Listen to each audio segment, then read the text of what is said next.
Hare Hare Hare Ram Ram Ram Hare Hare Hare Krishna Krishna Hare Hare Ram Ram Hare Hare.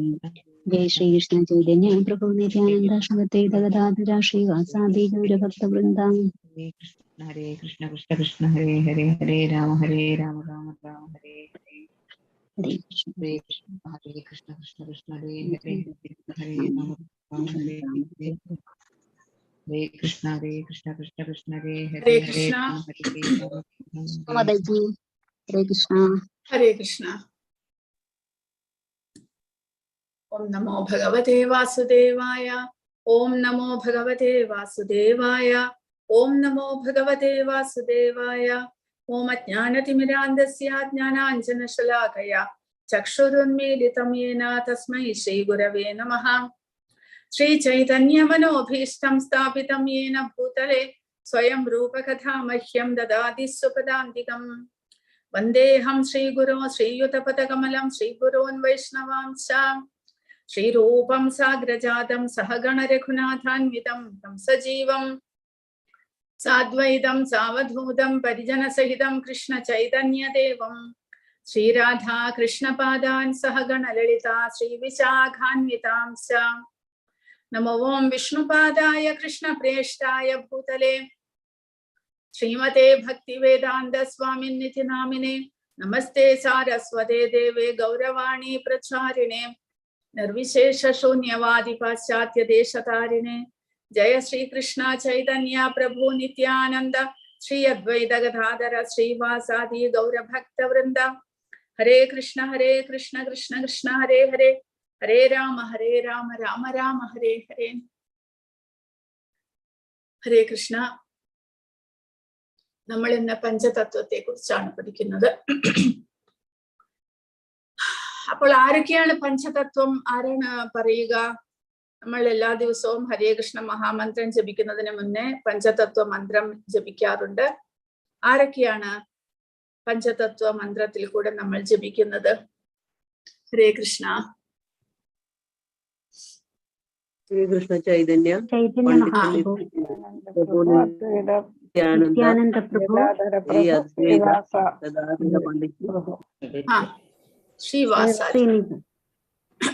ശ്രീവാസാചാര്യ. അപ്പോൾ ചൈതന്യ മഹാപ്രഭു, നിത്യാനന്ദ പ്രഭു, അദ്വൈത മഹാപ്രഭു, ഗദാധര പണ്ഡിത, പിന്നെ ശ്രീവാസാചാര്യ. ഇവരെ പഞ്ചതത്വങ്ങൾ എന്ന് വിളിക്കുന്നു. അപ്പൊ ഇവിടെ കൊടുത്തിരിക്കുന്നത് നമ്മുടെ പ്രകൃതിയിൽ, ഭൗതിക പ്രകൃതിയിൽ എല്ലാം തന്നെ ഉണ്ടാകുന്നത് പഞ്ചമഹാഭൂതങ്ങളാലാണ്. ഭൗതിക പ്രകൃതിയിൽ കാണപ്പെടുന്ന എല്ലാ വസ്തുക്കളും പഞ്ചമഹാഭൂതങ്ങളാൽ നിർമ്മിച്ചിരിക്കുന്നു. അപ്പോൾ ഭൗതിക പ്രകൃതി എന്നുള്ളത് ഭഗവാന്റെ തന്നെ ഒരു എനർജിയാണ്, ശക്തിയാണ്. നമുക്കറിയാം ബഹിരംഗ ശക്തി, ഭഗവാന്റെ ബഹിരംഗ ശക്തി.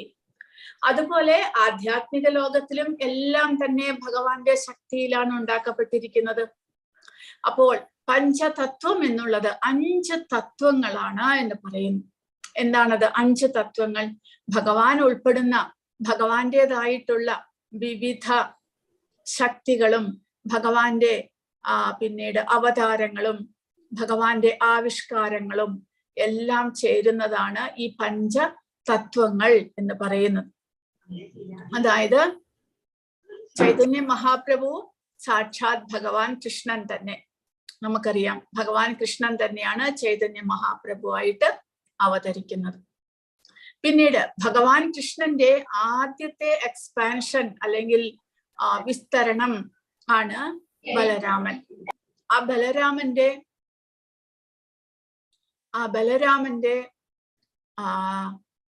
ബലരാമനാണ് പിന്നീട് നിത്യാനന്ദ മഹാപ്രഭുവായിട്ട് അവതരിക്കുന്നത്. അപ്പോൾ ചൈതന്യ മഹാപ്രഭു കൃഷ്ണൻ തന്നെ, കൃഷ്ണന്റെ ആദ്യത്തെ വിസ്തരണം ബലരാമൻ. അപ്പോൾ അങ്ങനെ ചൈതന്യ മഹാപ്രഭു നിത്യാനന്ദ പ്രഭുവുമായി. പിന്നീട് അദ്വൈത പ്രഭു ഭഗവാന്റെ അവതാരം, മഹാവിഷ്ണു ആയിട്ടുള്ള ഭഗവാന്റെ അവതാരമാണ് അദ്വൈത പ്രഭുവായിട്ട് വരുന്നത്. പിന്നീട് അടുത്തത് ഗദാധര പണ്ഡിത ആരാണ്? ഭഗവാൻ കൃഷ്ണന്റെ തന്നെ എനർജി, ശക്തി, അതായത് ഹ്ലാദിനി ശക്തി, ഭഗവാന്റെ യോഗമായ അല്ലെങ്കിൽ രാധാറാണി എല്ലാം തന്നെ നമുക്ക് പറയാം. ഒന്നുകിൽ ഭഗവാന്റെ അന്തരംഗ ശക്തി എന്ന് പറയാം, യോഗമായ എന്ന് പറയാം, ഭഗവാന്റെ ആഹ്ലാദിനി ശക്തി എന്ന് പറയാം. ആഹ്ലാദിനി ശക്തി എന്നുള്ളത് രാധാറാണിയാണ്.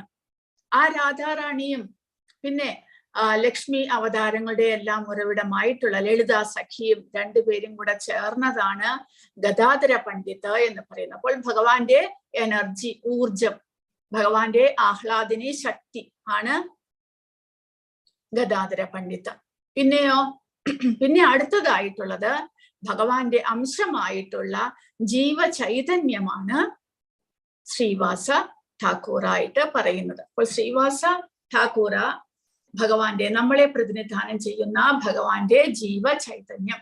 ഇതാണ് പഞ്ചതത്വമായിട്ട് പറയുന്നത്. ഭഗവാൻ 5ആയിട്ട് വികസിച്ചിരിക്കുന്നു.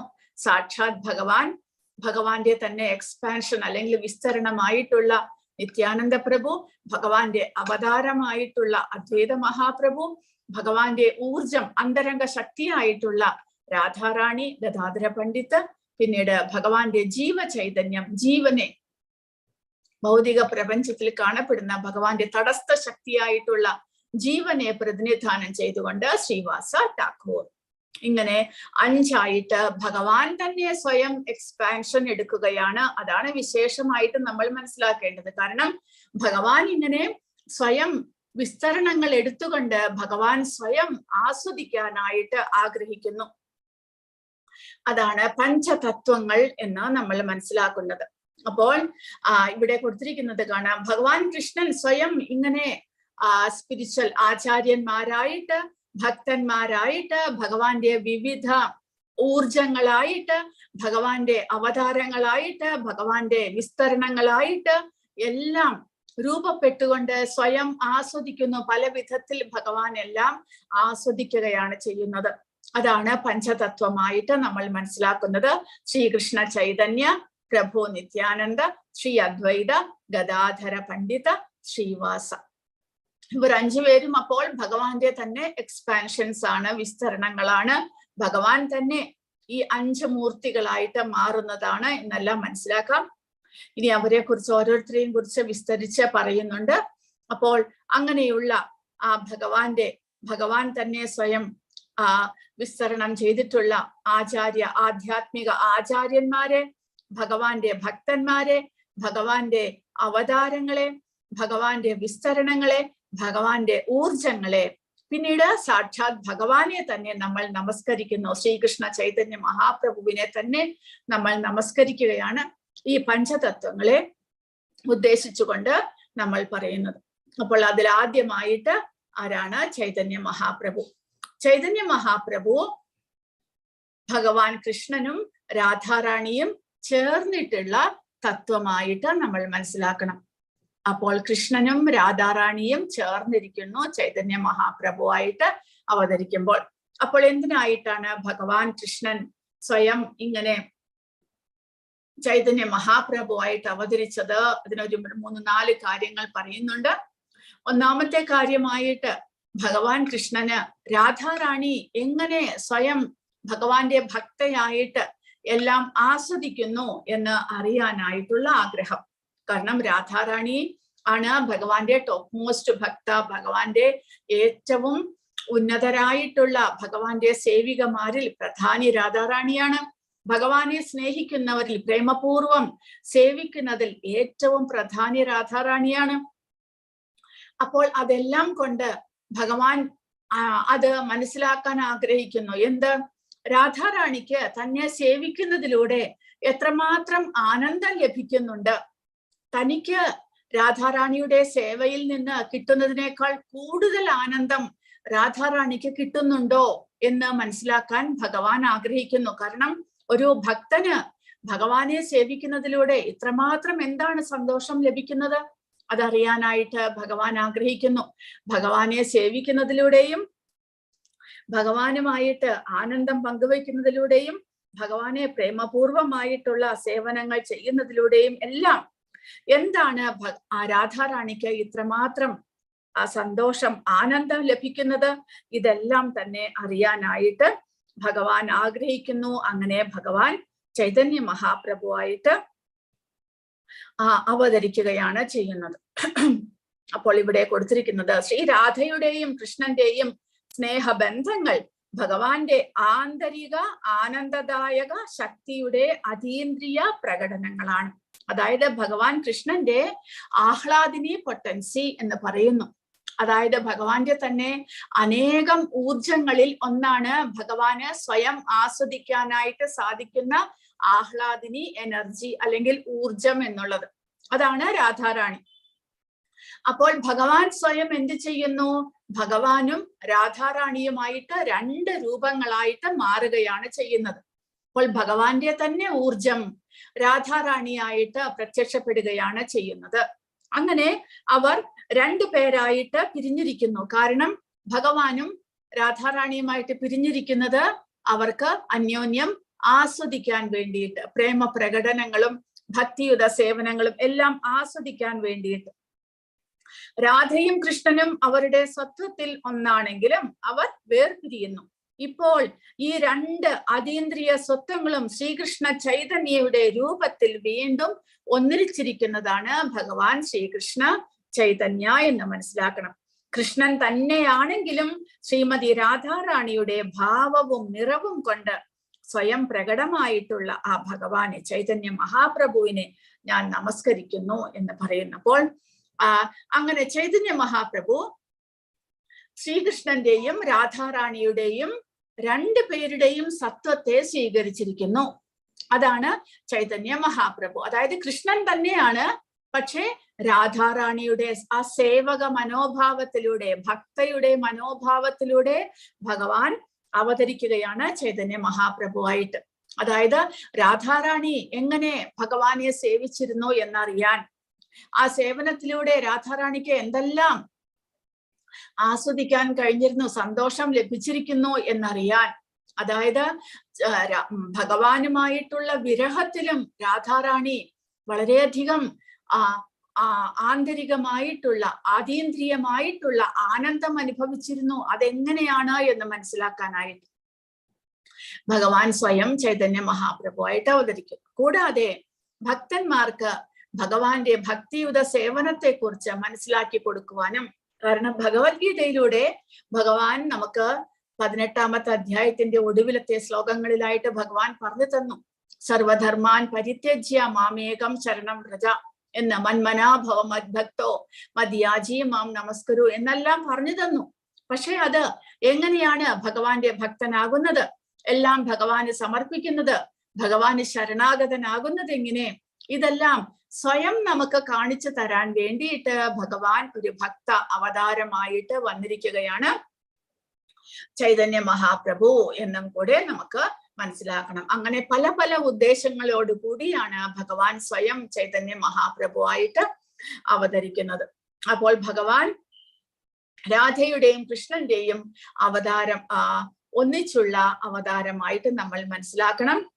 അങ്ങനെ ചൈതന്യ എന്ന് പറഞ്ഞാൽ ആ അവബോധം, ചൈതന്യം നമ്മൾ പറയില്ലേ, നമ്മുടെ ഉള്ളിലെ അവബോധത്തിനെയാണ് ചൈതന്യം എന്ന് പറയുന്നത്. മഹാ എന്ന് പറഞ്ഞാൽ വളരെയധികം മഹത്തായിട്ടുള്ളത്, പിന്നെ പ്രഭു എന്ന് പറഞ്ഞാൽ യജമാനൻ. അപ്പോൾ ലോർഡ് അല്ലെങ്കിൽ മാസ്റ്റർ, യജമാനനായിട്ട് പറയുന്നു. അപ്പോൾ ഭഗവാനെ, ചൈതന്യ മഹാപ്രഭുവിനെ അങ്ങനെ വളരെ പ്രധാനമായിട്ടുള്ള മഹത്തായിട്ടുള്ള അവതാരമായിട്ട് നമ്മൾ മനസ്സിലാക്കുന്നു.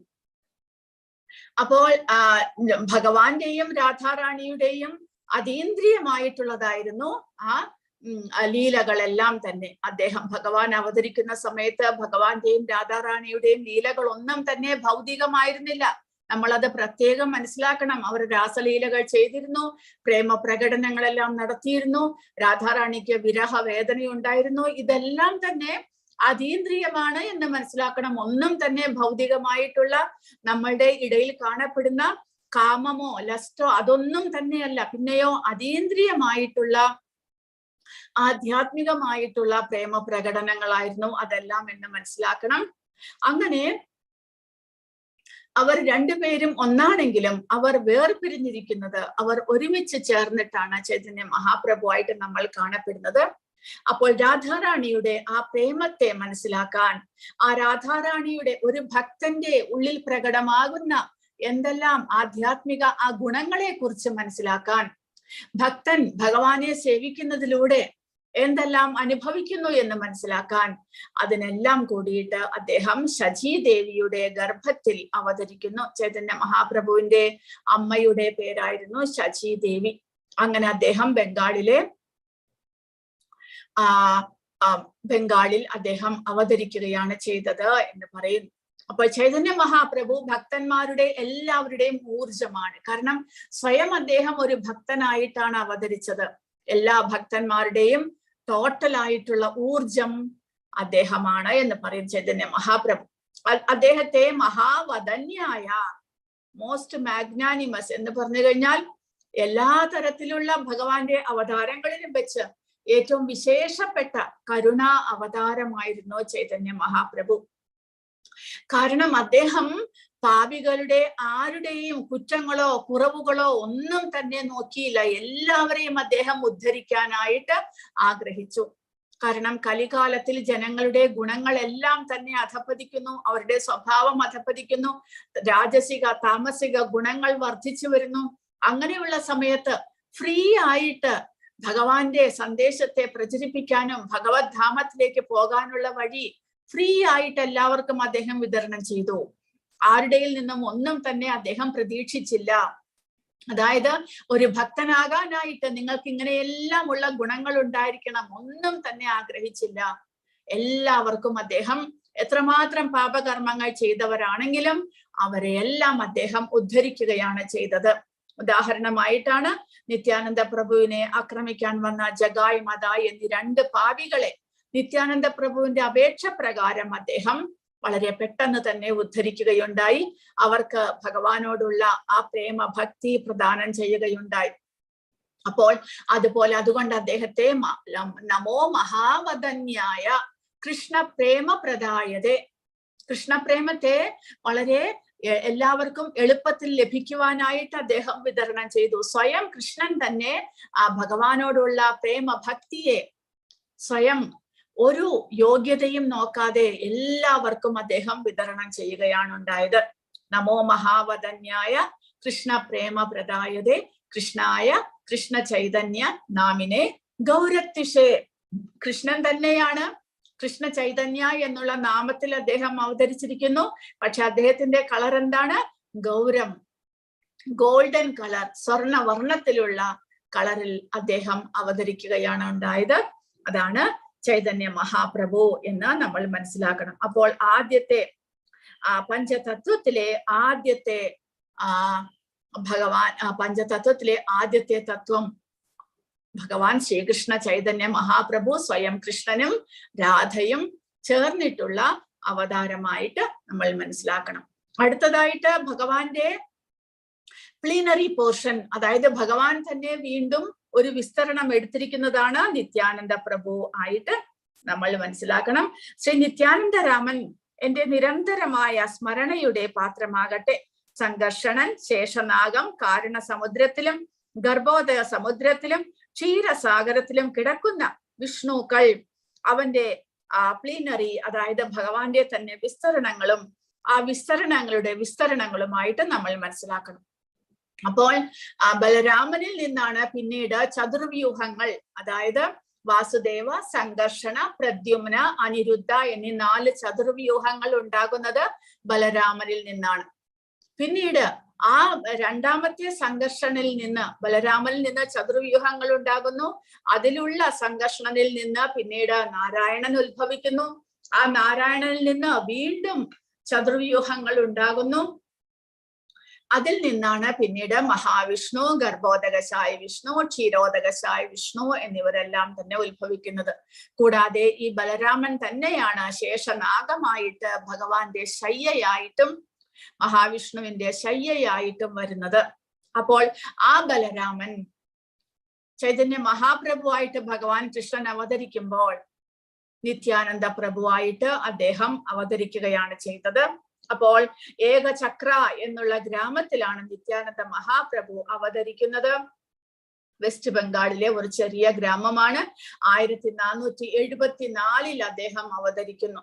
അദ്ദേഹത്തിന്റെ പിതാവ് ഹദായി ഓഝ, മാതാവ് പത്മാവതി, അവർ 2 പേരും വളരെ പതിതരായിട്ടുള്ള അവർ രണ്ടുപേരും വളരെ ആധ്യാത്മികമായിട്ട് ഉന്നതി ലഭിച്ചിട്ടുള്ള ബ്രാഹ്മണന്മാരായിരുന്നു. അവർ മിഥിലയിൽ നിന്നും വന്നവരായിരുന്നു. നിത്യാനന്ദ പ്രഭുവിനെ നിതായ് എന്ന് വിളിക്കുന്നു. അവർ ഗൗഡീയ വൈഷ്ണവ സമ്പ്രദായത്തിലെ, ബംഗാളിൽ രൂപം കൊണ്ട ഗൗഡീയ വൈഷ്ണവ സമ്പ്രദായത്തിലെ ആദ്യത്തെ ആചാര്യനായിട്ടാണ് നിത്യാനന്ദ പ്രഭുവിനെ കണക്കാക്കുന്നത്. അപ്പോൾ ചൈതന്യ മഹാപ്രഭു അവതരിക്കുന്നതിന് മുന്നേ തന്നെ നിത്യാനന്ദ പ്രഭു അവതരിച്ചിട്ടുണ്ട്. അപ്പോൾ നിത്യാനന്ദ പ്രഭു പിന്നീട് ചൈതന്യ മഹാപ്രഭു അവതരിക്കുന്നതോടുകൂടി അദ്ദേഹത്തിന്റെ അടുത്ത സുഹൃത്തും ചൈതന്യ മഹാപ്രഭുവിന്റെ ഉത്തരവുകളെല്ലാം പാലിച്ചുകൊണ്ട് കൃഷ്ണപ്രേമം എല്ലാവർക്കും പ്രചാരം ചെയ്യുന്ന ഒരു വലിയ ഭക്തനുമായിട്ട് അദ്ദേഹം പിന്നീട് മാറുന്നു. അപ്പോൾ നിത്യാനന്ദ പ്രഭുവിന്റെ ജനന സ്ഥലം ഗർഭസ്വ എന്ന് പറഞ്ഞുകൊണ്ട് ബംഗാളിൽ നമുക്ക് കാണാൻ സാധിക്കും. ഒരുപാട് പിൽഗ്രിംസ് അവിടേക്ക് വരുന്നുണ്ട് എന്ന് പറയുന്നു. അങ്ങനെ നിത്യാനന്ദ പ്രഭു ബലരാമനായിട്ട് തന്നെ മനസ്സിലാക്കണം. നിത്യാനന്ദ പ്രഭു ചൈതന്യ മഹാപ്രഭുവിനെക്കാട്ടിലും കരുണയുള്ളവനായിരുന്നു എന്നാണ് പറയുന്നത്. അതാണ് ഇവിടെ ജഗായ് മതായ് എന്നുള്ള രണ്ട് ഗുണ്ടകളെ കുറിച്ച് ഇവിടെ പറയുന്നത്. അവരെന്ത് ചെയ്യുന്നു? നിത്യാനന്ദ പ്രഭുവിനെ ചൈതന്യ മഹാപ്രഭു ബംഗാളിൽ ഹരേ കൃഷ്ണ മഹാമന്ത്രം പ്രചരിപ്പിക്കുവാനും കൃഷ്ണഭക്തി പ്രചരിപ്പിക്കുവാനും ഏൽപ്പിക്കുകയാണ് ഉണ്ടായത്. നിത്യാനന്ദ പ്രഭു തന്റെ ഒപ്പമുള്ള മറ്റുള്ള ഭക്തന്മാരെ എല്ലാം വിളിച്ചുകൊണ്ട് വെളുപ്പിന് രാവിലെ തന്നെ ഓരോരോ വീടുകളായിട്ട് പിന്നെ മാർക്കറ്റുകളായിട്ട് എല്ലാം സഞ്ചരിച്ച് എല്ലാ ദിക്കിലും സങ്കീർത്തനങ്ങളും എല്ലാവരോടും ഹരേ കൃഷ്ണ മഹാമന്ത്രം ജപിക്കുവാനും അദ്ദേഹം പ്രോത്സാഹിപ്പിച്ചുകൊണ്ടിരുന്നു.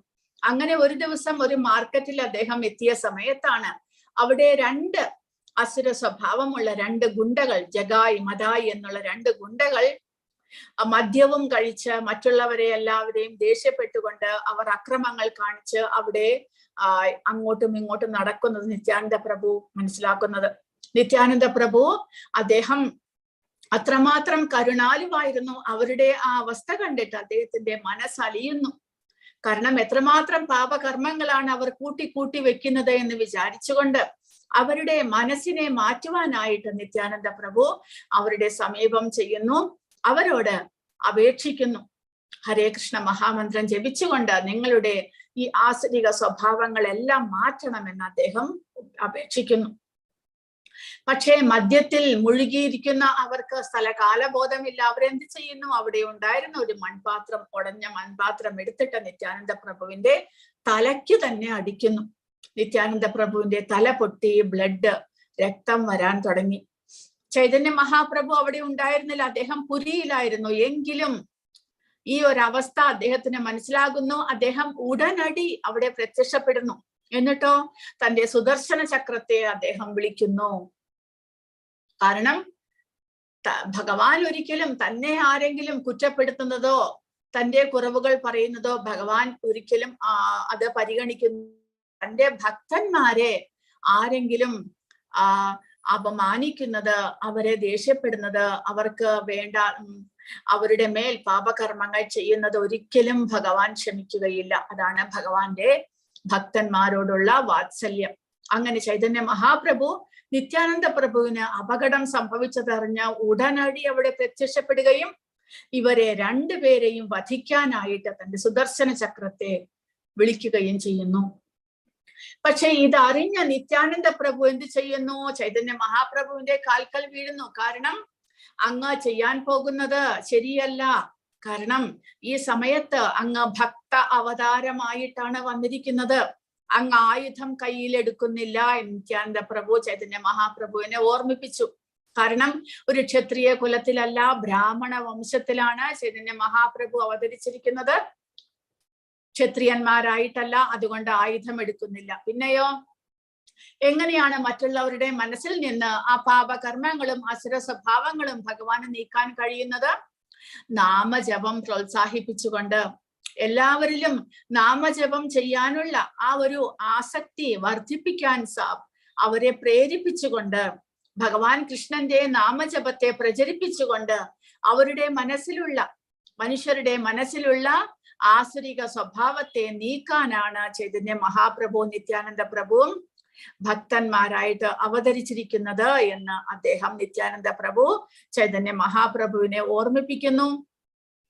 അങ്ങനെ ചൈതന്യ മഹാപ്രഭുവിന്റെ ആഗ്രഹപ്രകാരം നിത്യാനന്ദ പ്രഭുവിന്റെ ആഗ്രഹപ്രകാരം ചൈതന്യ മഹാപ്രഭു ജഗായ് മഥായ് എന്നുള്ള 2 ആസുര സ്വഭാവക്കാരെ അദ്ദേഹം വളരെ പെട്ടെന്ന് തന്നെ ഭക്തിയിലേക്ക് ഉയർത്തുകയുണ്ടായി. അങ്ങനെയുള്ള നിത്യാനന്ദ രാമൻ അദ്ദേഹം കാരണോദകശായി വിഷ്ണു അദ്ദേഹത്തിന്റെ അവതാരമാണ്. കൂടാതെ ഓഷനിൽ ശയിക്കുന്ന കാരണോദകശായ വിഷ്ണു പുരുഷ അവതാരമായിട്ടുള്ള അദ്ദേഹം ഭഗവാന്റെ തന്നെ അവതാരമാണ്. അദ്ദേഹത്തെ നമ്മൾ നമസ്കരിക്കുകയാണ് ചെയ്യുന്നത്. ചൈതന്യ മഹാപ്രഭുവിനും നിത്യാനന്ദ പ്രഭുവിനും ഇവിടെ പ്രണാമങ്ങൾ അർപ്പിക്കുന്നു. കാരണം അവർ ചതുർവ്യൂഹത്തിന്റെ മധ്യത്തിൽ വാസുദേവൻ, സംഘർഷണൻ, പ്രദ്യുമ്നൻ, അനിരുദ്ധൻ മുതലായ ചതുർവ്യൂഹത്തിന്റെ മധ്യത്തിൽ സംഘർഷണൻ എന്നറിയപ്പെടുന്ന ശ്രീ നിത്യാനന്ദ രാമന്റെ പാദകമലങ്ങളിൽ ഞാൻ നമസ്കരിക്കുന്നു. അദ്ദേഹം സമ്പൂർണ്ണ ഐശ്വര്യങ്ങളുള്ളവനും ഭൗതിക സൃഷ്ടികൾക്കപ്പുറമുള്ള വൈകുണ്ഠ ലോകത്തിൽ വസിക്കുന്നവനുമാകുന്നു. കാരണസമുദ്രത്തിൽ ശയിക്കുന്ന കാരണോദകശായി വിഷ്ണു എന്ന ഭാഗിക പ്രതിനിധാനം മായാശക്തിയുടെ അധിപനും പ്രപഞ്ചങ്ങളുടെ എല്ലാം അഭയസ്ഥാനുമായ യഥാർത്ഥ പുരുഷനായ ശ്രീ നിത്യാനന്ദരാമന്റെ പാദങ്ങളിൽ ഞാൻ നമസ്കരിക്കുന്നു.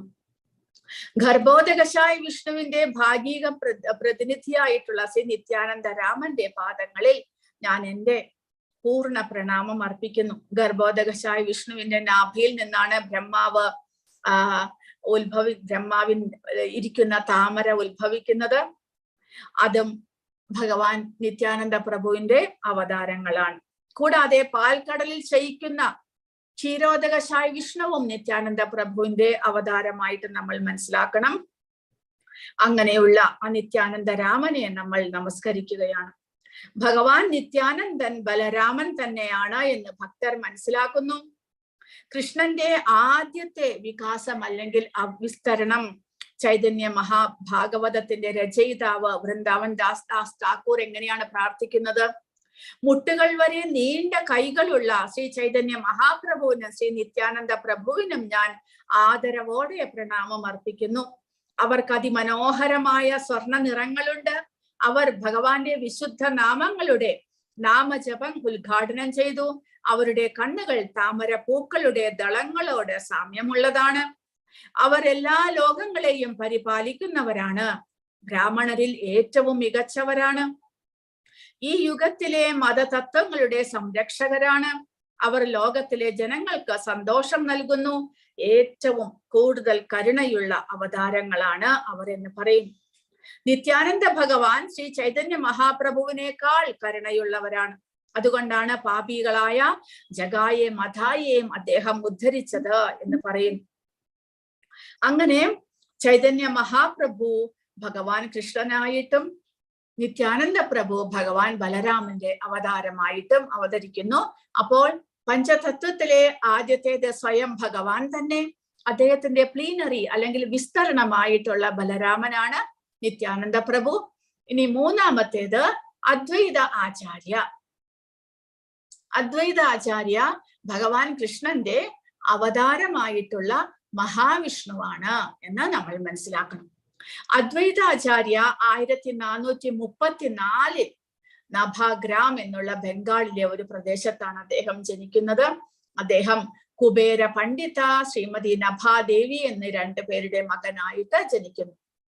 അപ്പോൾ നഭാഗ്രാം എന്ന വില്ലേജിലാണ് അവർ ഒറിജിനലായിട്ട് അവർ താമസിച്ചിരുന്നത്, ശ്രീഹട്ട എന്നുള്ള സ്ഥലത്ത്. പിന്നീട് അവർ ശാന്തിപൂർ എന്നുള്ള ബംഗാളിലെ തന്നെ വേറൊരു ഗ്രാമമായ ശാന്തിപൂർ എന്നുള്ള ഗ്രാമത്തിലേക്ക് അവർ മാറുന്നു. ഇപ്പോഴും മായാപൂരിൽ ചെന്നു കഴിഞ്ഞാൽ അദ്വൈത ആചാര്യന്റെ വീട് നമുക്ക് ശാന്തിപൂരിൽ കാണാൻ സാധിക്കും.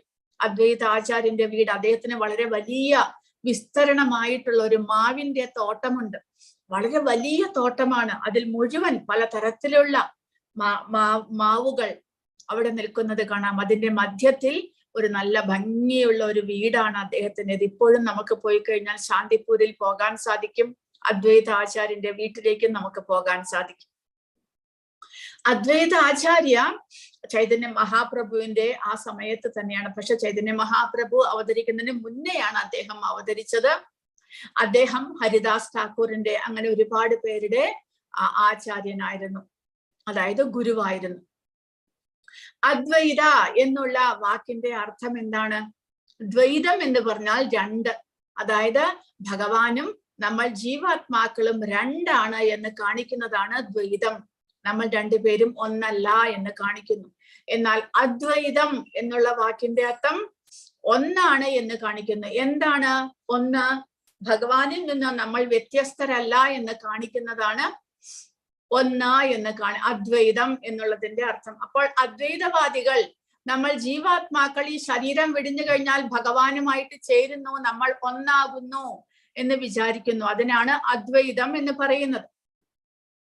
അതായത് പക്ഷെ ഇവിടെ എന്താണ് നമ്മൾ ഉദ്ദേശിക്കുന്നത്? ആത്മീയമായിട്ടുള്ള കാര്യങ്ങളിൽ അല്ലെങ്കിൽ ആധ്യാത്മികമായിട്ട് നമ്മൾ ചിന്തിക്കുമ്പോൾ നമ്മൾ ജീവാത്മാക്കൾ ഭഗവാനിൽ നിന്ന് വ്യത്യസ്തരല്ല എന്ന് കാണിക്കാനാണ് അദ്വൈതം എന്ന് പറയുന്നത്.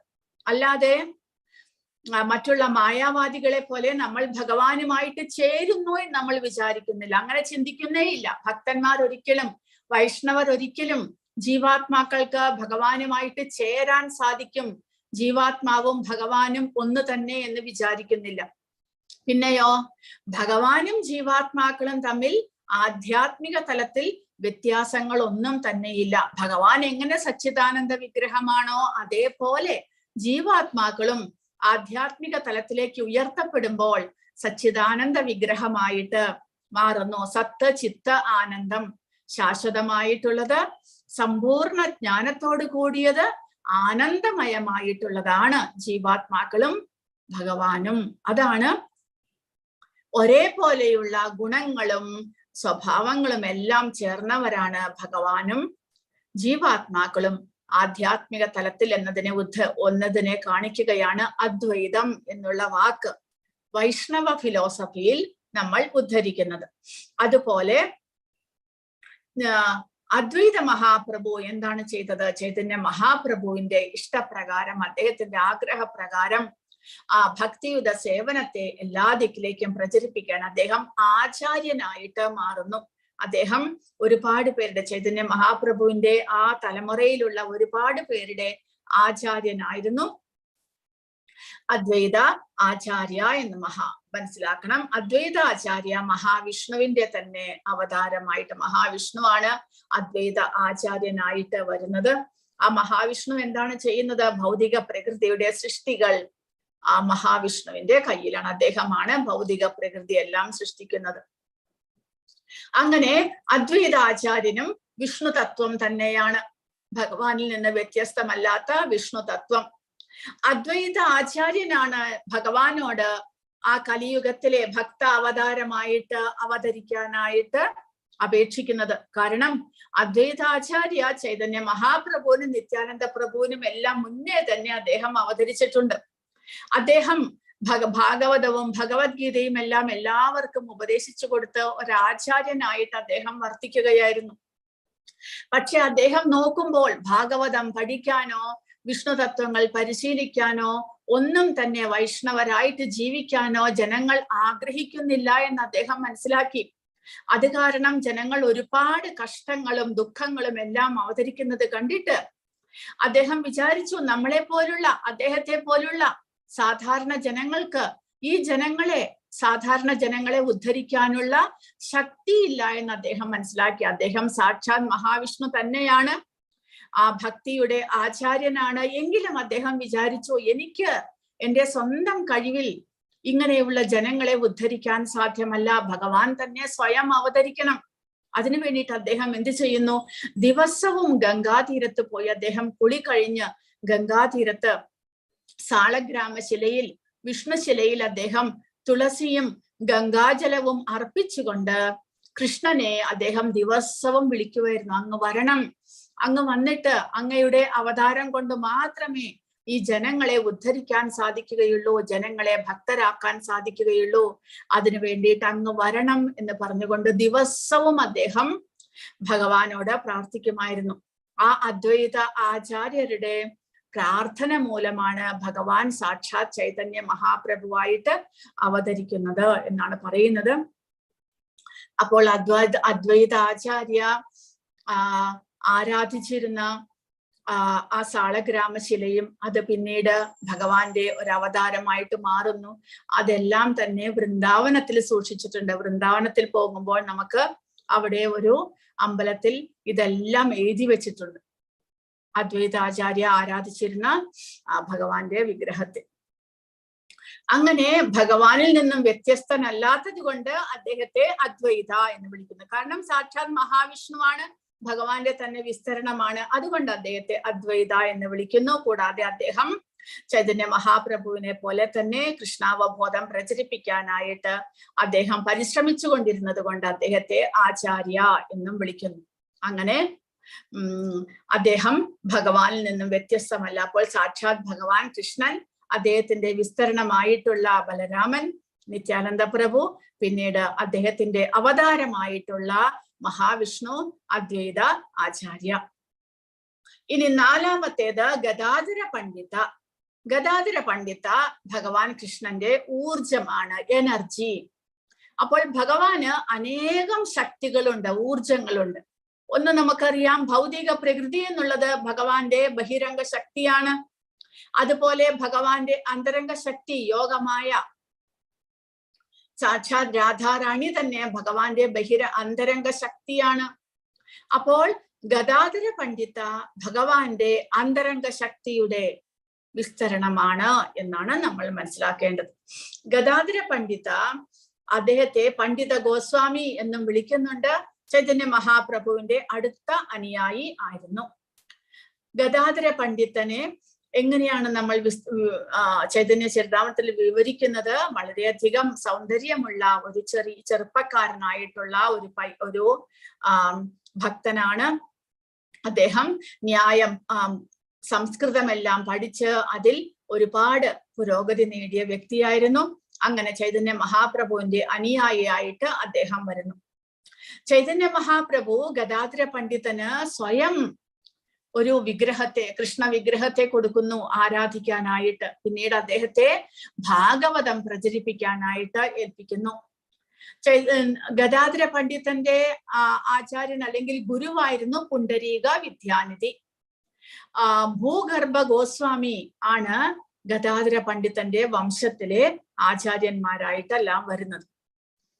ആ ഗദാധര പണ്ഡിത ഭഗവാൻ കൃഷ്ണന്റെ ആഹ്ലാദിനി ശക്തിയായിട്ടുള്ള രാധാറാണിയുടെ വിസ്തരണമാണ് എന്നാണ് ഇവിടെ പറയുന്നത്. അപ്പോൾ ഭഗവാൻ കൃഷ്ണൻ ചൈതന്യ മഹാപ്രഭുവായി രാധാറാണിയും കൃഷ്ണനും ഒന്നിച്ചതാണ് ചൈതന്യ മഹാപ്രഭുവായിട്ട് നമ്മൾ മനസ്സിലാക്കേണ്ടത്. അതുപോലെ ഭഗവാന്റെ ഊർജമായിട്ടുള്ള അന്തരംഗ ശക്തി ഗദാധര പണ്ഡിതനായിട്ട് അവതരിക്കുകയാണ് ചെയ്യുന്നത്. അതായത് ഇവിടെ കൊടുത്തിരിക്കുന്നത് ഭഗവാൻ കൃഷ്ണന്റെ ആഹ്ലാദിനി ശക്തി, വൃന്ദാവനേശ്വരി എന്നറിയപ്പെടുന്ന ആ രാധാറാണിയാണ് ഗദാധര പണ്ഡിതായിട്ട് ചൈതന്യ മഹാപ്രഭുവിന്റെ ലീലകൾ അവതരിക്കുമ്പോൾ അവതരിച്ചിട്ടുള്ളത്. അതുകൂടാതെ ലക്ഷ്മി ദേവിയായിട്ട് ഭഗവാന്റെ അന്തരംഗ ശക്തിയായിട്ട് വരുന്ന ലക്ഷ്മി ദേവിയും അവരെയും ശ്യാമസുന്ദര വല്ലഭ എന്ന് വിളിക്കുന്നു.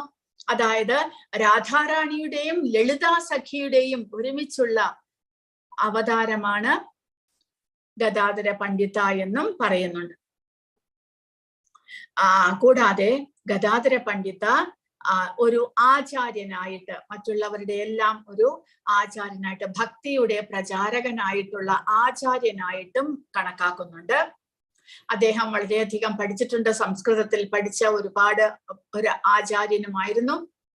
കൂടാതെ അദ്ദേഹം ഭക്തിയുടെ ഊർജം പ്രദാനം ചെയ്യുന്നു. Gadadhara is the incarnation of devotional energy. അതായത് അന്തരംഗ ശക്തി ആണെങ്കിൽ കൂടെ ഭഗവാന്റെ ആ ഭക്തി നമുക്ക് ശക്തി തരണമെങ്കിൽ, ഭക്തിയുടെ സേവനത്തിൽ നമുക്ക് മുന്നേറാനായിട്ട് ശക്തി തരാൻ രാധാറാണിയെ നമ്മൾ വിളിക്കണം എന്ന് എപ്പോഴും പറയാറുണ്ട്. അത് ഗദാധര പണ്ഡിതനായിട്ട് ഇവിടെ പറയുന്നു. വിഷ്ണു തത്വ വൈഷ്ണവരെല്ലാവരും തന്നെ ഗദാധര പണ്ഡിതനെ ആരാധിക്കുന്നത് ഭഗവാനോടുള്ള ആ ഭക്തി വർദ്ധിപ്പിക്കാനായിട്ടാണ് എന്ന് പറയുന്നു.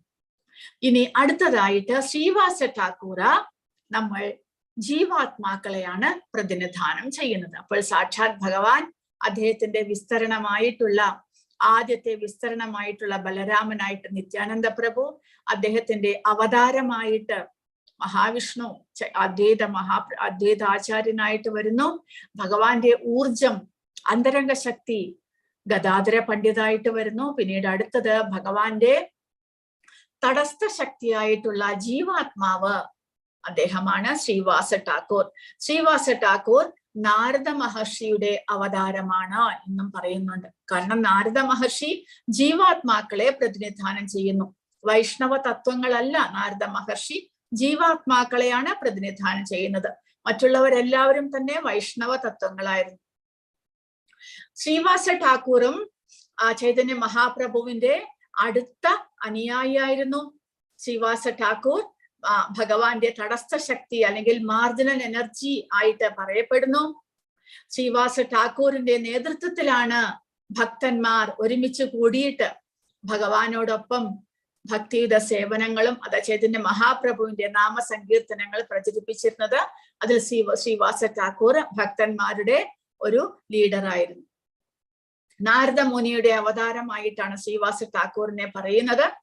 അദ്ദേഹം ശ്രീഹട്ട എന്നുള്ള സ്ഥലത്ത് അദ്ദേഹത്തിന്റെ മറ്റു 3 സഹോദരന്മാരോടൊപ്പം ജീവിച്ചിരുന്നു. ശ്രീപതി, ശ്രീനിധി, ശ്രീരാമ എന്നിങ്ങനെ 3 സഹോദരന്മാർ അദ്ദേഹത്തിനുണ്ടായിരുന്നു. ആ 4 സഹോദരന്മാരും ഒരുമിച്ച് പിന്നീട് മായാപൂരിലേക്ക് വരുന്നു. അവിടെ ശ്രീവാസാംഗൻ എന്നുള്ള ഒരു വീട്, ഈ ശ്രീവാസ് ഠാക്കൂറിന്റെ വീടിന്റെ പേരായിരുന്നു ശ്രീവാസാംഗൻ.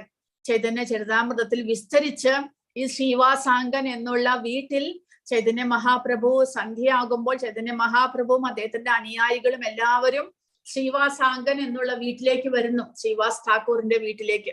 എന്നിട്ട് അവിടെ പിറ്റേ ദിവസം വെളുപ്പിന് വരെ സങ്കീർത്തനമാണ്. ഹരേ കൃഷ്ണ മഹാമന്ത്രം, ഭഗവാന്റെ നാമജപങ്ങൾ, സങ്കീർത്തനം. ഒരുപാട് ഭക്തന്മാർ അവിടെ ചേരുന്നു.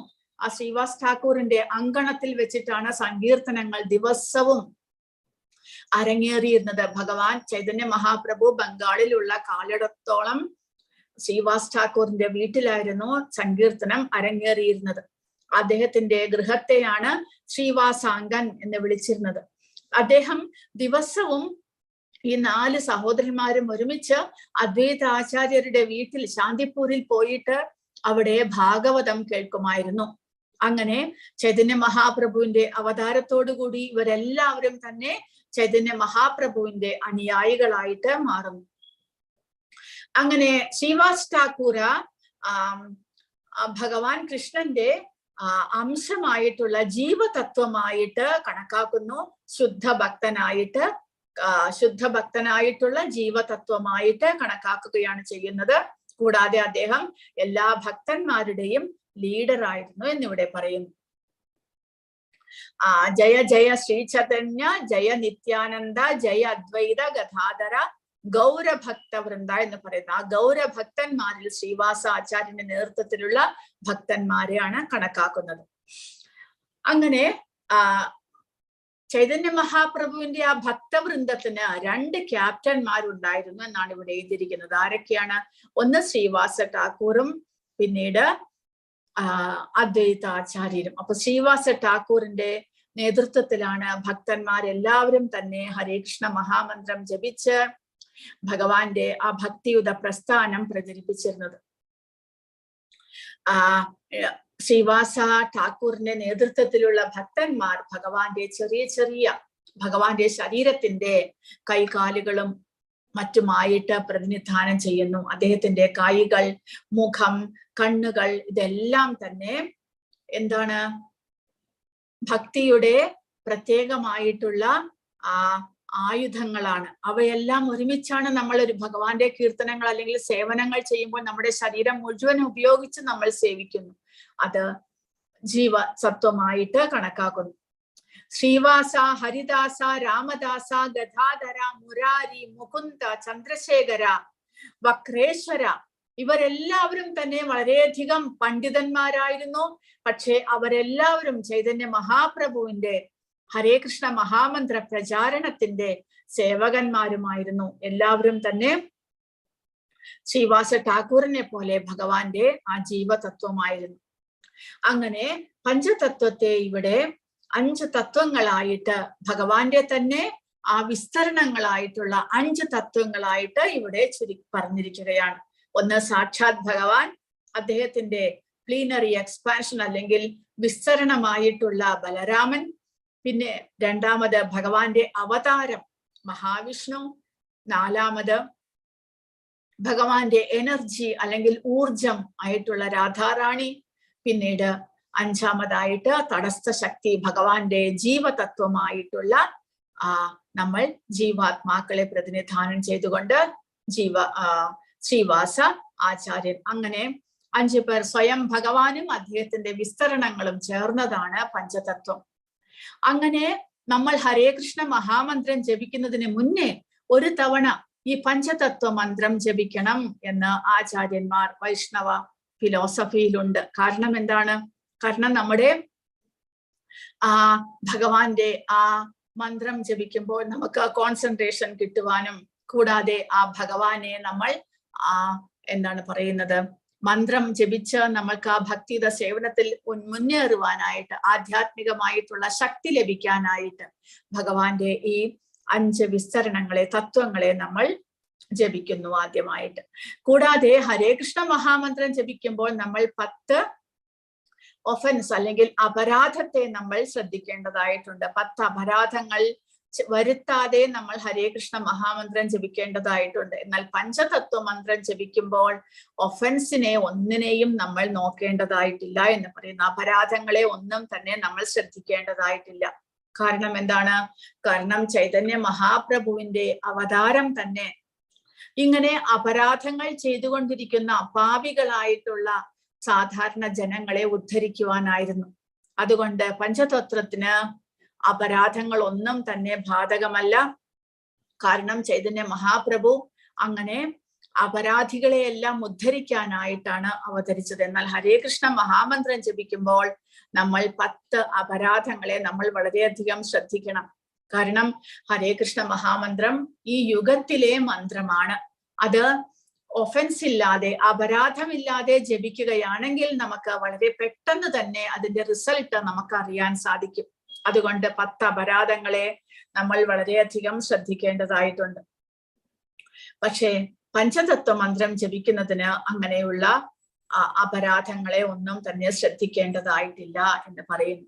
അപ്പോൾ കലിയുഗത്തിലെ ഏറ്റവും കരുണാമയനായിട്ടുള്ള അവതാരമാണ് ചൈതന്യ മഹാപ്രഭു. ആ ചൈതന്യ മഹാപ്രഭുവിനോടൊപ്പം അദ്ദേഹത്തിന്റെ തന്നെ ഊർജത്തെയും അദ്ദേഹത്തിന്റെ വിസ്തരണങ്ങളെയും എല്ലാം തന്നെ ആരാധിക്കുകയാണ് ഈ പഞ്ചതത്വ മന്ത്രത്തിലൂടെ നമ്മൾ ചെയ്യുന്നത്.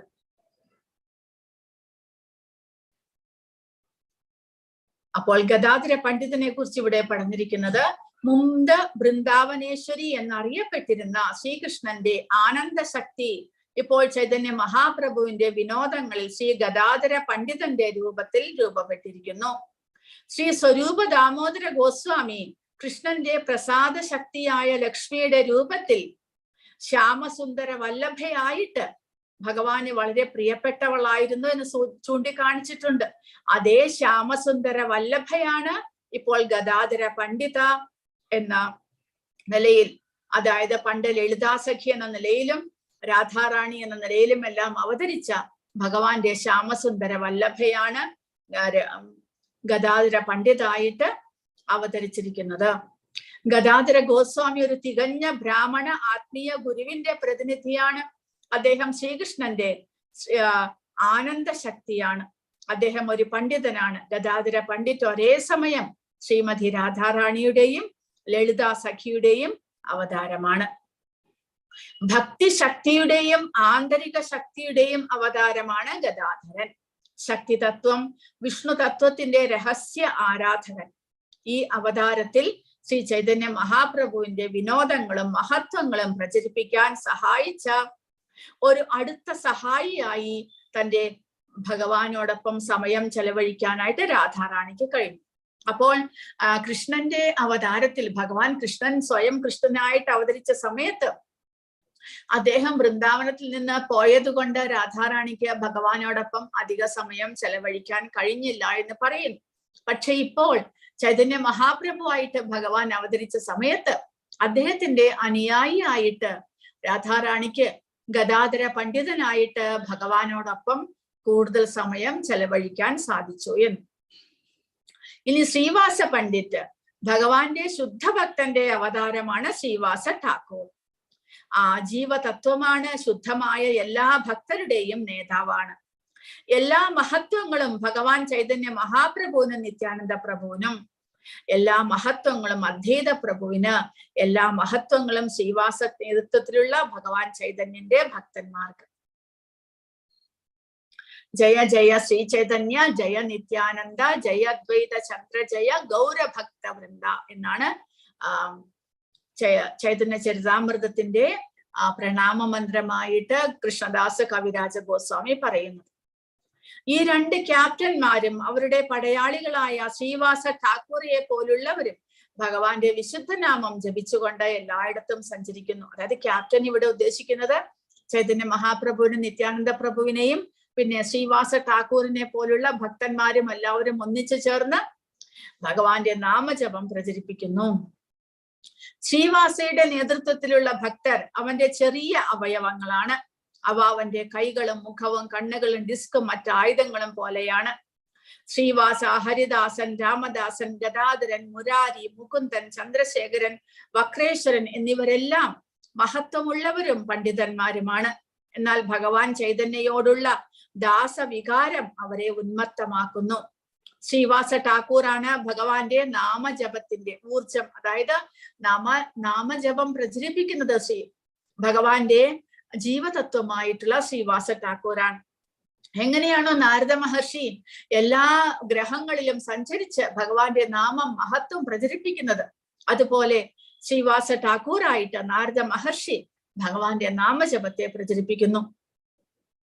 ശ്രീവാസ ഠാക്കൂറയുടെ നേതൃത്വത്തിൽ ഭഗവാന്റെ അസംഖ്യം ശുദ്ധഭക്തരുണ്ട്. അവർ ഭഗവാനോട് ചേർന്നുള്ള ഭഗവാന്റെ അനുയായികളായിട്ട് അറിയപ്പെടുന്നു. ശ്രീവാസ ഠാക്കൂറയുടെ വീട്ടിലെ പൂച്ചകളും നായ്ക്കളും പോലും മോചിപ്പിക്കപ്പെട്ടു. പൂച്ചകളും നായ്ക്കളും മറ്റു മൃഗങ്ങളും ഭക്തന്മാരാകുന്നല്ല ഇവിടെ പറയുന്നത്. പിന്നെയോ, കാരണം അവർ അധമ ജന്മത്തിലുള്ളവരാണ്. അവർക്ക് ഭഗവാന്റെ നാമജപം ചെയ്യാനോ ഭഗവാനെ മനസ്സിലാക്കാനോ അവർക്ക് കഴിയില്ല. എങ്കിലും ആ ഭഗവാന്റെ നാമജപത്തിന്റെ ശക്തി മൂലം അദ്ദേഹത്തിന്റെ ഗൃഹത്തിലെ നായ്ക്കളും പൂച്ചകളും കൂടെ ഉദ്ധരിക്കപ്പെട്ടു എന്നാണ് പറയുന്നത്. ശ്രീവാസയുടെ മുഴുവൻ കുടുംബവും ഉന്നതമായ ആത്മീയ വ്യക്തിത്വങ്ങളായിരുന്നു. ഗൗരഗണേദോഷ ദീപികയിൽ ശ്രീവാസ പണ്ഡിതനെ നാരദ മുനിയുടെ അവതാരമായിട്ട് വിശേഷിപ്പിച്ചിരിക്കുന്നു. അദ്ദേഹത്തിന്റെ ഇളയ സഹോദരനായ ശ്രീരാമ പണ്ഡിത നാരദന്റെ വലിയ സുഹൃത്തായ പർവ്വത മുനിയുടെ അവതാരമാണ് എന്ന് പറയപ്പെടുന്നു. ശ്രീവാസ പണ്ഡിതയുടെ പത്നി മാലിനി കൃഷ്ണ ഭഗവാനെ മുലപ്പാൽ കുടിച്ച് സംരക്ഷിച്ച ദാസി നേഴ്സ് അംബികയുടെ അവതാരമാണ് എന്ന് പറയുന്നു. ചൈതന്യ മഹാപ്രഭു ആ സന്യാസം സ്വീകരിച്ചതിന് ശേഷം അദ്ദേഹം എന്ത് ചെയ്യുന്നു? കുമാരാശ്രമത്തിൽ വസിച്ചിരുന്നു എന്ന ചൈതന്യ മഹാപ്രഭുവിന്റെ ചൈതന്യ ചരിതാമൃതത്തിൽ നിന്ന്, ചൈതന്യ ഭാഗവതത്തിൽ നിന്ന് നമുക്ക് മനസ്സിലാക്കാൻ സാധിക്കുന്നു. ശ്രീവാസ ഠാക്കൂർ ചൈതന്യ മഹാപ്രഭു സന്യാസം സ്വീകരിച്ച ശേഷം പിന്നീട് ഒരു ആശ്രമ ജീവിതമായിരുന്നു നയിച്ചിരുന്നത് എന്ന്. അങ്ങനെ പഞ്ചതത്വങ്ങൾ 5 സത്യമായിട്ട് നമ്മൾ ഇവിടെ മനസ്സിലാക്കണം. 5 തരം വിനോദങ്ങൾ ആസ്വദിക്കാൻ വേണ്ടി പ്രകടമാകുന്ന പരമമായ ഊർജസ്വലനായ ഈശ്വരൻ പഞ്ചതത്വത്തിലെ അംഗങ്ങളായിട്ട് പ്രത്യക്ഷപ്പെടുകയാണ് ചെയ്യുന്നത്. യഥാർത്ഥത്തിൽ അവയ്ക്കിടയിൽ ഒരു വ്യത്യാസവുമില്ല. അതായത് ഭഗവാന്റെ 5 തത്വങ്ങളും തമ്മിൽ ഒരു വ്യത്യാസവുമില്ല. കാരണം എല്ലാം തന്നെ ഭഗവാന്റെ അവതാരങ്ങളും വിസ്തരണങ്ങളും എനർജിയും എല്ലാമാണ്. കാരണം അവ കേവലമായ പ്ലാറ്റ്ഫോമിൽ, അതായത് പരിശുദ്ധ ഭക്തിയുടെ അതീന്ദ്രിയമായ ആ പ്ലാറ്റ്ഫോമിൽ തന്നെയാണ് നിലനിൽക്കുന്നത്. ഭൗതികതയിലേക്ക് ഇവരാരും തന്നെ കടക്കുന്നില്ല. അതുകൊണ്ട് അതീന്ദ്രിയമായ നിലയിലായതുകൊണ്ട് ഈ പഞ്ചതത്വങ്ങൾ ആരും തമ്മിൽ വ്യത്യാസമില്ല എന്ന് പറയുന്നു. എന്നാൽ വ്യത്യസ്ത തരം ആത്മീയ രസങ്ങൾ ആസ്വദിക്കാൻ വ്യക്തിത്വമില്ലാത്തവർക്ക് വെല്ലുവിളിയായി അവർ വ്യത്യസ്ത ആത്മീയ വൈവിധ്യങ്ങൾ പ്രകടിപ്പിക്കുന്നു. വേദങ്ങളിൽ പറയുന്നത് പരാശക്തിർ വിവിധൈവ ശ്രൂയതേ, പരമപുരുഷനായ പുരുഷന്റെ ഊർജ വൈവിധ്യങ്ങൾ വ്യത്യസ്തമായിട്ട് പ്രകടമാകുകയാണ് ചെയ്തത്. അതാണ് നമ്മൾ മനസ്സിലാക്കേണ്ടത്. ഇവർ 5 പേരും തമ്മിൽ ഒരു വ്യത്യാസവും ഇല്ല, എന്നാൽ ഒരാൾ തന്നെ 5 ആയിട്ട് പ്രകടമാകുകയാണ് ചെയ്തത് എന്നാണ് ഇവിടെ പറയുന്നത്. വേദങ്ങളുടെ ഈ പ്രസ്താവനയിൽ നിന്ന് ആത്മീയ ലോകത്ത് ശാശ്വതമായ രസങ്ങൾ അല്ലെങ്കിൽ അഭിരുചികൾ ഉണ്ട് എന്ന് മനസ്സിലാക്കാൻ കഴിയും. ശ്രീ ഗൗരാംഗ, ശ്രീ നിത്യാനന്ദ, ശ്രീ അദ്വൈത, ശ്രീ ഗദാധര, ശ്രീവാസ ഠാക്കൂർ എന്നിവരെല്ലാം ഒരേ വേദിയിലാണ്. എന്നാൽ അവരെ ആത്മീയമായിട്ട് തിരിച്ചറിയുമ്പോൾ ശ്രീ ചൈതന്യ മഹാപ്രഭു ഒരു ഭക്തന്റെ രൂപമാണ് എന്നും, നിത്യാനന്ദ പ്രഭു ഒരു ഭക്തന്റെ ആത്മീയ ഗുരുവിന്റെ രൂപത്തിലാണ് എന്നും, അദ്വൈത പ്രഭു ഒരു ഭക്ത അവതാരമാണ് എന്നും, ഗദാധര പ്രഭു ഭഗവാന്റെ ഊർജമാണ് എന്നും, ശ്രീവാസ ഠാക്കൂര ഭഗവാന്റെ ജീവതത്വത്തിൽ ഒരു ഭക്ത അവതാരമാണ് എന്നും മനസ്സിലാക്കാൻ സാധിക്കും. അങ്ങനെ വ്യത്യാസങ്ങൾ നമ്മൾ അറിയണം. അല്ലെങ്കിൽ ആത്മീയ തലത്തിൽ ഇവർ ആർക്കും തമ്മിൽ ഒരു വ്യത്യാസമില്ല, എന്നാൽ നമ്മൾ ഭൗതിക തലത്തിൽ അവർ പ്രകടമായതിൽ വ്യത്യാസങ്ങൾ അറിയപ്പെടുന്നു. ചൈതന്യ മഹാപ്രഭു സാക്ഷാത് ഭഗവാൻ, നിത്യാനന്ദ പ്രഭു ഭഗവാന്റെ വിസ്തരണം, അദ്വൈത പ്രഭു ഭഗവാന്റെ ഭക്ത അവതാരം, ഗദാധര പണ്ഡിത ഭഗവാന്റെ ഊർജം, പിന്നെ ശ്രീവാസ ഠാക്കൂർ ഭഗവാന്റെ ഭക്ത അവതാരമായിട്ട്, അതായത് ജീവതത്വമായിട്ട് നമ്മൾ വ്യത്യാസമായിട്ട് നമ്മൾ കാണേണ്ടി വരുന്നു. വിഷ്ണു വിഭാഗത്തിൽ പെടുന്നു ഇവരെല്ലാവരും. പരമപുരുഷന്റെ ആത്മീയവും നാമമാത്രവുമായ ഊർജങ്ങൾ മഹാവിഷ്ണുവിന്റെ പരമാത്മാവിൽ നിന്ന് വ്യത്യസ്തമല്ലെങ്കിലും അവർ പ്രബലരായ വിഷയങ്ങളാണ്. അതേസമയം മഹാവിഷ്ണു പ്രധാനമാണ്. അതുപോലെ ഇവരെല്ലാവരും ഒരേ പ്ലാറ്റ്ഫോമിലാണെങ്കിലും പ്രത്യേകമായിട്ട് ഓരോ വിധത്തിൽ ആത്മീയമായിട്ടുള്ള രുചി അറിയാൻ വേണ്ടിയിട്ട് ഭഗവാൻ വ്യത്യസ്തരായിട്ട് പ്രത്യക്ഷരായതാണ് എന്നാണ് നമ്മൾ മനസ്സിലാക്കേണ്ടത്. അതായത് ഭഗവാൻ രാധാറാണിയായിട്ട് മാറിയത് ആ ഒരു ഭക്തയുടെ ആ സ്നേഹത്തിന്റെ ആഴം അറിയാനും ആ സുഖം അനുഭവിക്കാനുമാണ്. അതുപോലെ പഞ്ചതത്വമായിട്ടും ഭഗവാൻ വ്യത്യസ്ത രൂപങ്ങൾ എടുത്തത് ആ വ്യത്യസ്ത രൂപങ്ങളിലൂടെ ആ വ്യത്യസ്തങ്ങളായിട്ടുള്ള അഭിരുചികൾ, രസങ്ങൾ അറിയാൻ വേണ്ടിയിട്ടാണ് എന്നാണ് ഇവിടെ പറയുന്നത്. പക്ഷേ ഇവരാരും തമ്മിൽ ഒരു വ്യത്യാസവുമില്ല എന്നും നമ്മൾ മനസ്സിലാക്കണം. എല്ലാവരും വൈഷ്ണവ പ്ലാറ്റ്ഫോം തന്നെയാണ്. ആരും തന്നെ ഭഗവാനുമായിട്ട് വ്യത്യാസം ഇല്ലാത്തവരാണ്. എങ്കിലും നമ്മൾ അവരെ പ്രത്യേകം ആരാധിക്കുന്നത് അവർ അങ്ങനെ ഭഗവാൻ തന്നെ സ്വയം പ്രത്യേകമായിട്ട് അവതരിച്ചത് കൊണ്ടാണ് എന്നാണ് നമ്മൾ മനസ്സിലാക്കേണ്ടത്. ഹരേ കൃഷ്ണ. ആർക്കെങ്കിലും എന്തെങ്കിലും ചോദ്യങ്ങളോ സംശയങ്ങളോ ഉണ്ടെങ്കിൽ ചോദിക്കുക.